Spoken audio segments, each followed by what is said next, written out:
I'm Danielle Mitchell, and this is the Poetry Lab podcast.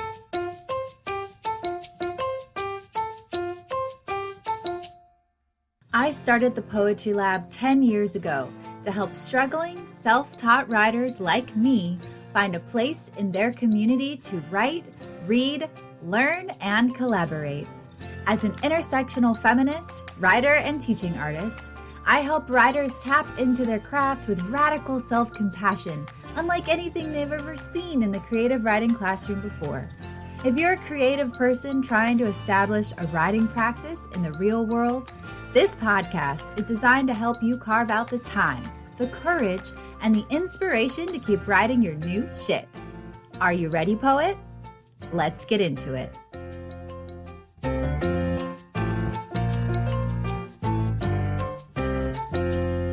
Hello, my friends. Welcome to the first ever episode of the Poetry Lab podcast. I am so happy you're here. This project has been a really exciting collaboration for me and the Poetry Lab podcast team. We cannot wait for you to hear these episodes and to go on this journey with us. In this, the first episode, we're going to kick off the creative journey with some key takeaways from one of the most famous writing journeys there is, The Artist's Way. A beloved book for artists of all kinds, actors, sculptors, poets, painters, everybody is welcome to take the artist's way. There's even an artist's way for kids. In this episode, we're going to talk about our favorite practices for creative recovery. And that was my dog who just snored. We're going to talk about my favorite practices for creative recovery, and Bella agrees that's a great idea. These are things every writer can embrace to help them step into a mindset of abundance and art making. Ready, poet? Let's get into it. I admit, I was very late to the Artist's Way game. I didn't read the book until 2018, when I was already calling myself an artist. I was skeptical at first about what the Artist's Way could offer. How was getting up early to write journal pages going to help me with my art?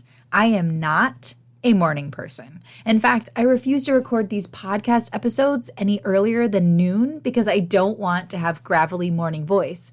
Of course, I'm coming to you today with gravelly voice because I lost my voice traveling last week, but introvert problems.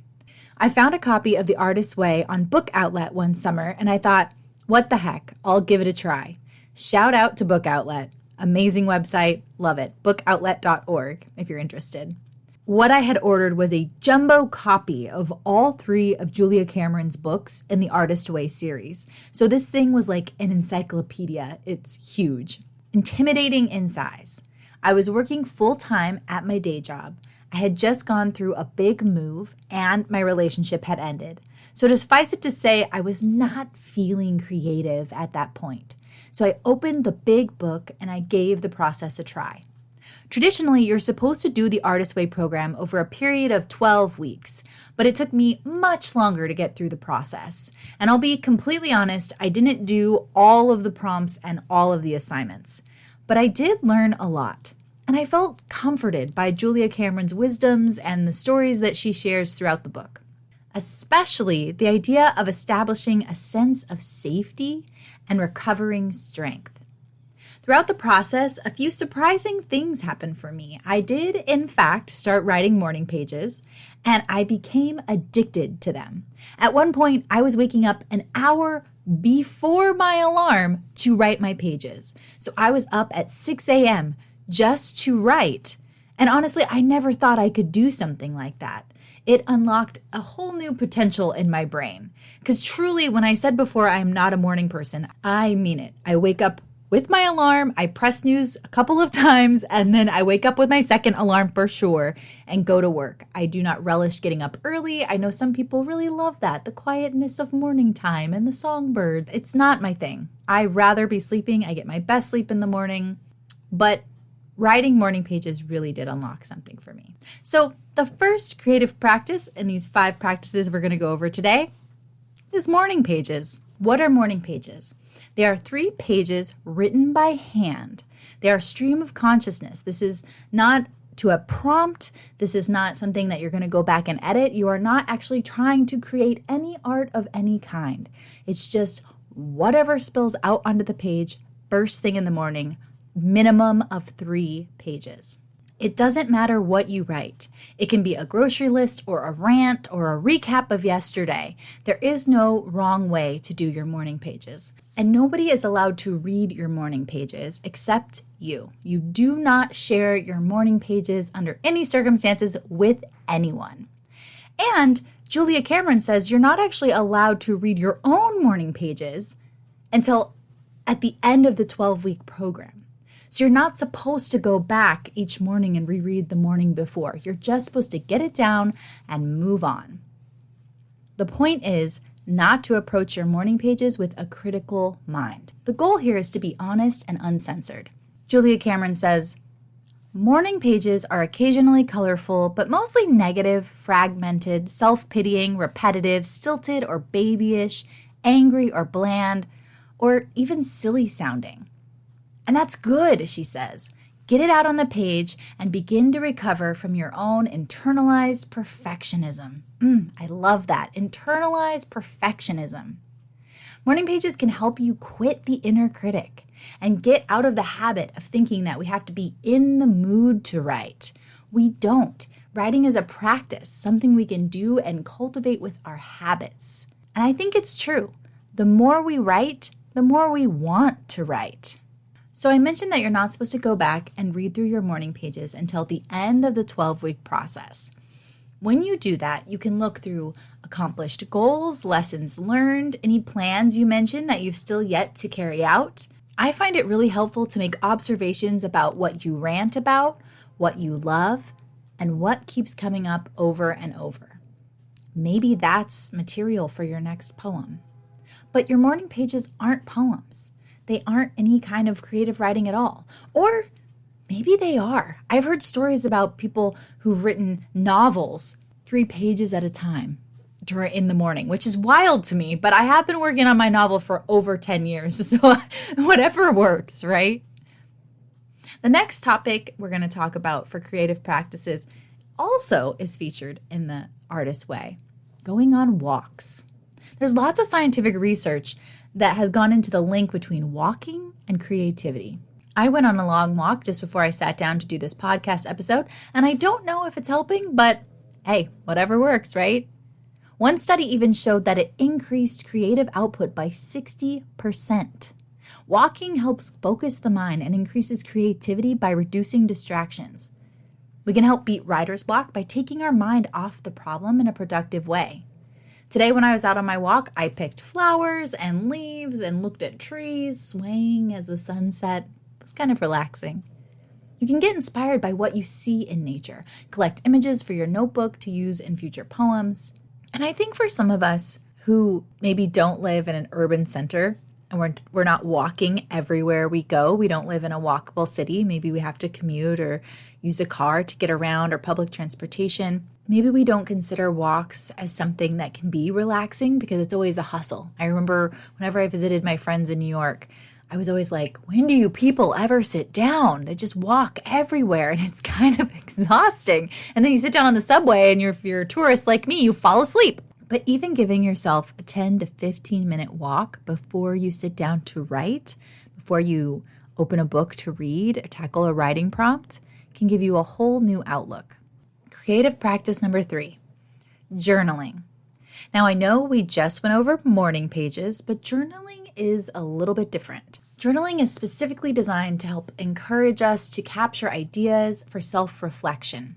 My therapist is big on journaling, but that's because she knows I'm a writer, and I process emotions and thoughts through writing in the written word.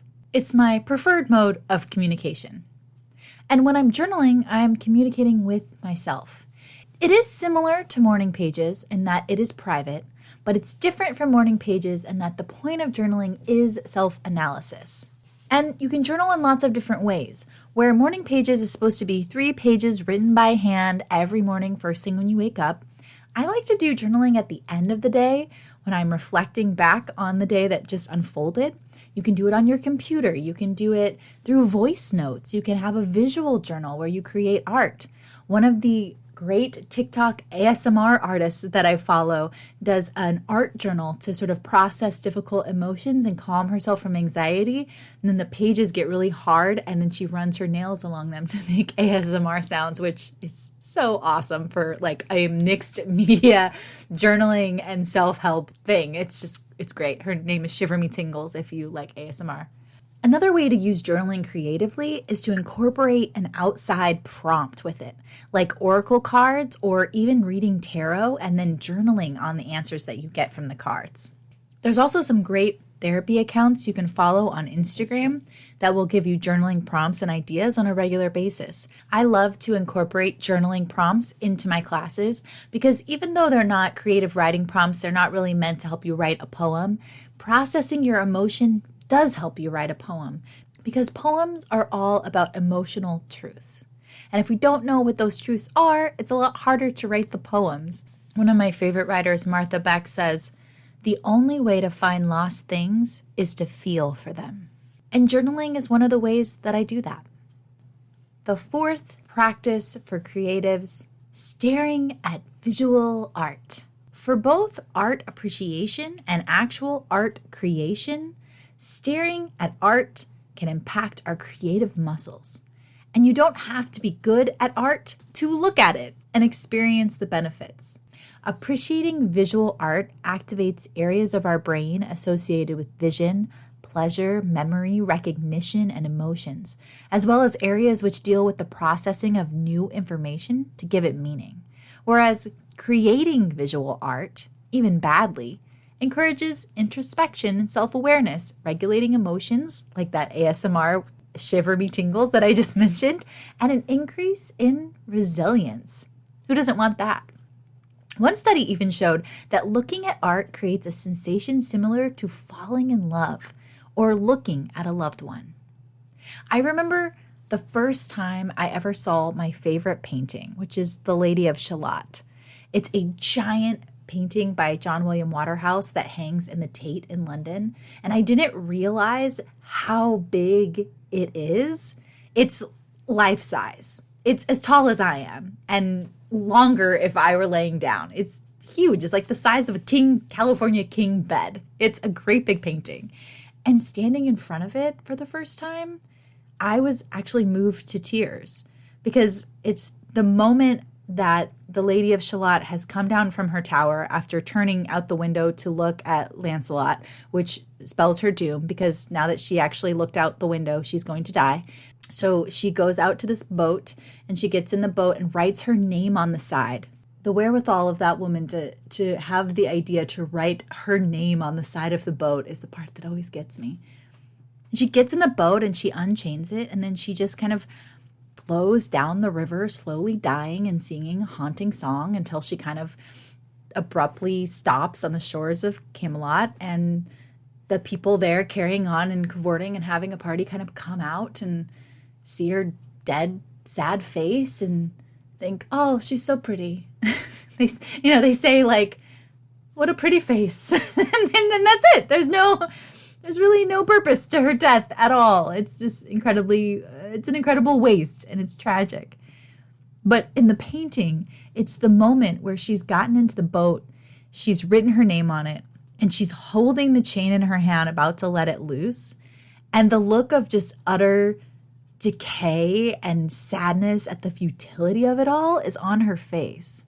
And I don't know where he got that look from, but I would stare at it and stare at it. When I was in college, I had a poster of this very sad painting on my wall from the poem, of course, made famous by Lord Tennyson. And I was obsessed with it. And my favorite singer at the time, Lorena McKennitt, had also done a song version of the poem. And I would listen to the song and I would stare at the painting and I would just feel so many feelings that I couldn't describe. And then I went, when I was later on, still in college, when I was studying abroad, to the Tate in London, actually hunted it down and saw this painting in real life. It was such a magical moment for me. And I guess the point of this is I didn't realize the impact of standing in front of that painting until I was actually doing it. So a good creative practice to try, especially if you're feeling stuck or blocked, is to go take your physical body to a physical place with art and stare at it. Julia Cameron also mentions something similar to this idea in her book, The Artist's Way. She calls them artist dates. And what you're supposed to do is once a week, take yourself out into the world on an artist date. It's supposed to be a sort of relaxing opportunity to reconnect with yourself as an artist. So you could take yourself to a gallery or a museum, or even just walk around a city and look at murals. Like in Long Beach, there's a lot of murals. They're bright and vibrant and colorful and exciting. So that could be one use for the artist date as well. All right, poets, we're winding down here. The fifth creative practice is creative career organization, helping you be organized so you can maximize your creativity and then clear the path for creative actions to unfold. It's like how it's easier to write once you've cleaned your whole apartment first or decluttered your desk. You think that it's procrastination, but really it's preparation. Organizing your creative career and keeping it on task and out of your hair helps clear the way for creative action to happen. There are lots of methods for organizing and framing your creative career. In fact, we've created an entire episode on this podcast on the subject, but it's coming a little bit later and it will be hosted by Lori Walker, so stay tuned for that. For now, here's some recommended reading to check out on the topic if you want to get a head start. The first one is called Organizing Your Creative Career by Sheila Chandra. It's a really cool book. She's got maybe some antiquated ideas that involve spiral ring journals and post-it notes, which maybe are now all electronic, but I always like the old school method too. Another book is called Big Magic by Elizabeth Gilbert, which I feel like these days pretty much everyone has read, but if you haven't read it, check it out. It's kind of like me saying The Artist's Way was something I only came to in 2018, but it still had a big impact on me when I did finally come across it.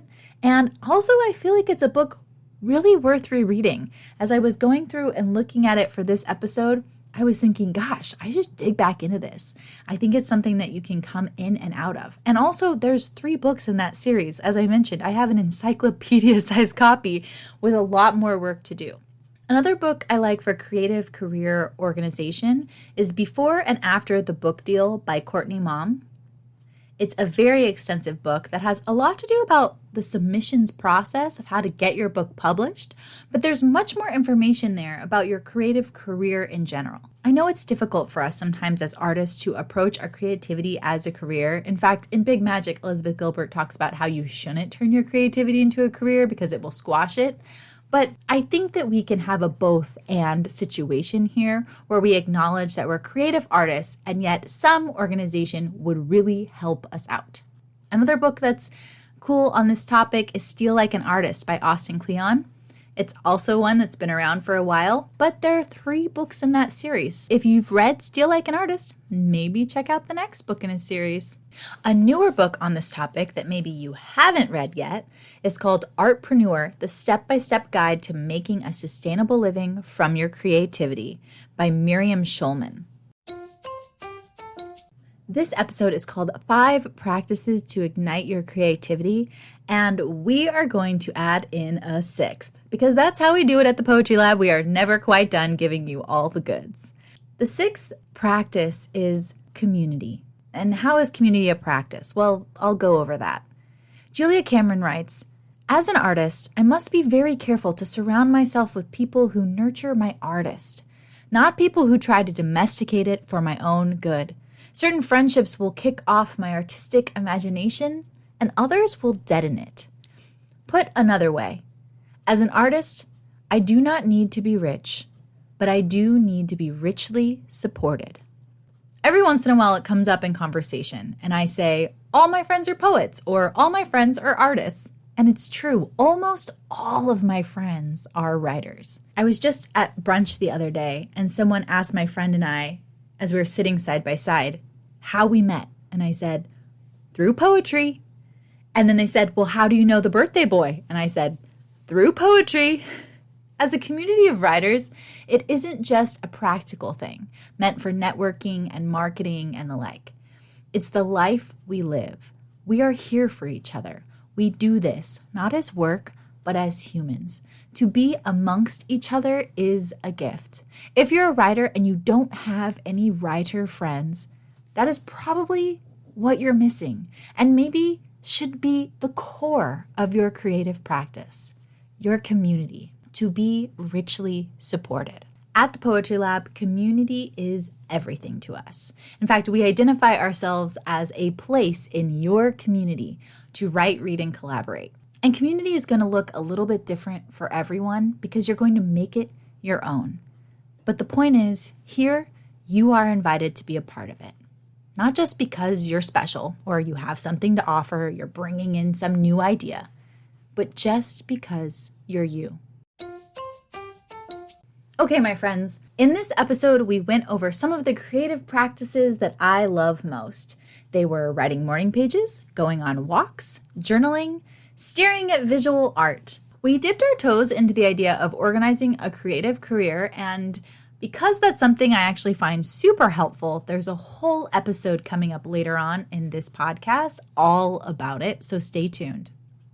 And finally, we talked about maybe one of the most essential practices that's so often overlooked, and that's building a creative community, surrounding yourself with other creatives. In any kind of medium, it doesn't really matter if they're writers or visual artists or musicians. Other creatives understand what you're going through, and like Julia Cameron says, they don't try to domesticate your artistic side. Make it more manageable or practical. I know sometimes our friends and family, they worry about us. You're an artist? How are you going to make a living doing that? But that's not what we need to hear. We need to be richly supported. One of the other creative practices we could have gone into in this episode is writing classes and workshops. Of course, that's what we do at the Poetry Lab, and we didn't want this to sound like some kind of commercial for us. But I will say this, being around other writers always gets me mega inspired. In classes or at poetry readings, even at picnics and barbecues, I have the unique pleasure of having almost all my friends be other poets, as I mentioned before, and I highly recommend it. Some of those friends do occasionally teach at the Poetry Lab, and a lot of them are just people I've met through the Poetry Lab in some way or another. Team members, community members, other poets, students. It's a great community to enter. So, if you like this episode, please help us support the new Poetry Lab podcast by giving us a like and a follow and subscribing wherever you get your podcasts. You can help us spread the word about this episode by texting the link to a few creative friends so they can give it a listen too. You can always find us at thepoetrylab.com/podcast. I am dying to know what other creative practices are essential to your writing process, so feel free to slide into our DMs or leave us a comment or a message at thepoetrylab.com. We're really looking forward to hearing from you and going on this creative journey alongside you. That's all for now, but we'll be back next week. This podcast will be dropping a new episode every Thursday, so keep an eye out for it, poet, and like and subscribe again anywhere you get your podcasts. That's all for now. I really hope to see you soon at the Poetry Lab.